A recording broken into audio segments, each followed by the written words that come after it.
It's Marcy Bullock with Informational Interview. How to. We're going to do the who, what, when, where, whys of informational interviewing. All right, so networking is the most effective job search tool. Take a guess. What percent of jobs are found through networking? Take a guess. Woo, it's a lot, 80%. That's a lot of jobs found through networking. So if you're not doing it, you're missing out. So what is an informational interview? First of all, it is a conversation with a person who works in a field you aspire to. It's a conversation. That's all it is.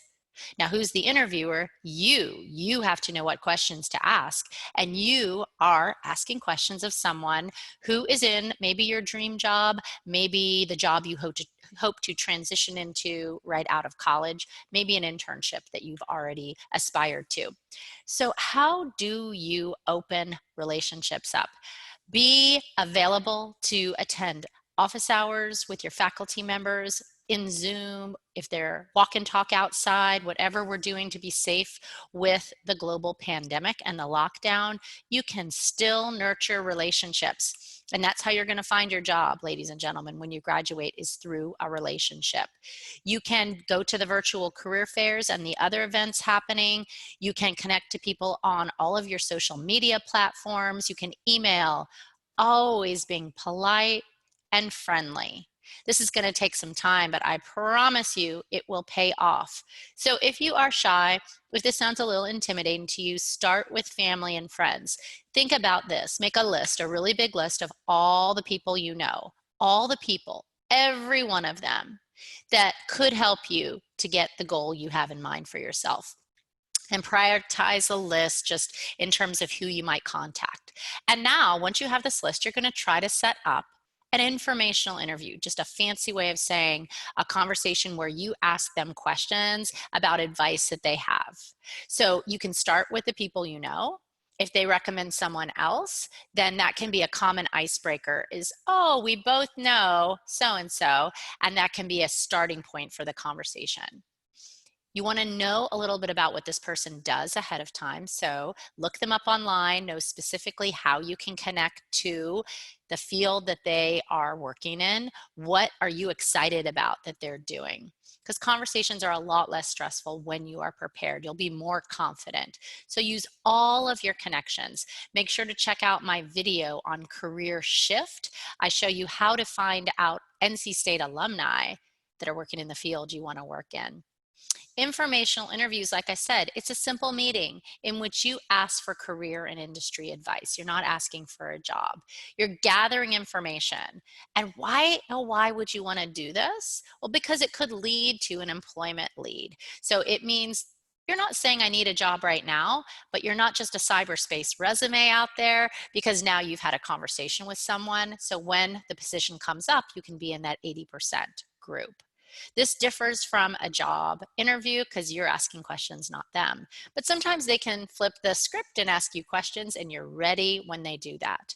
So step one, find your professionals. You can use ePAC, you can use CareerShift, you can use LinkedIn, and you're going to have this conversation with them. And maybe even just with your family and friends, you'll start off by saying, can you suggest a professional I could interview in the data analytics field, if that's what your goal is? Put them on your list. Maybe find them through all these means that I have said, maybe even a virtual career fair. Now you're trying to set up the virtual informational interview. And if you can walk and talk safely outside, you can do that too. So here's an easy paragraph. My name is Sophie Miller. I'm a senior at NC State majoring in graphic design.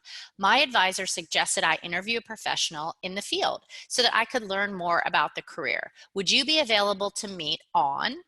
I have a few questions I'd like to ask, and I'd be pleased to meet on Zoom, socially distance your office, whatever the case may be if we're still on lockdown. When you watch this, we are when I'm taping it.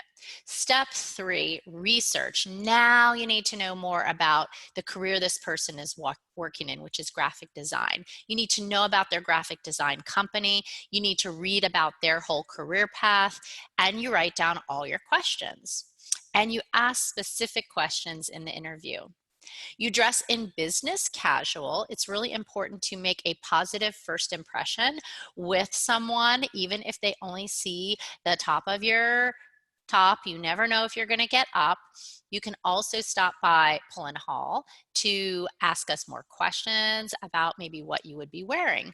Now you're going to conduct your interview. Of course you want to be professional. What does that mean to you? Be on time, arrive early, be looking good with your list, have a notepad. I'm always like ready to take notes on here. It shows that I'm really interested, and be excited about it. Find somewhere you're both comfortable to meet. Here's the questions. So pause this video here. Every one of these questions is carefully crafted. Usually the interview is about 15 or 20 minutes long. And then the final step, email that thank you note, show your appreciation, report back to your professional on your success. If they've given you an assignment to listen to a podcast or read an article, keep the relationship going by letting them know you followed up. And always stay in touch. So informational interviewing is a great way to increase your job search chances. Good luck, Wolfpack.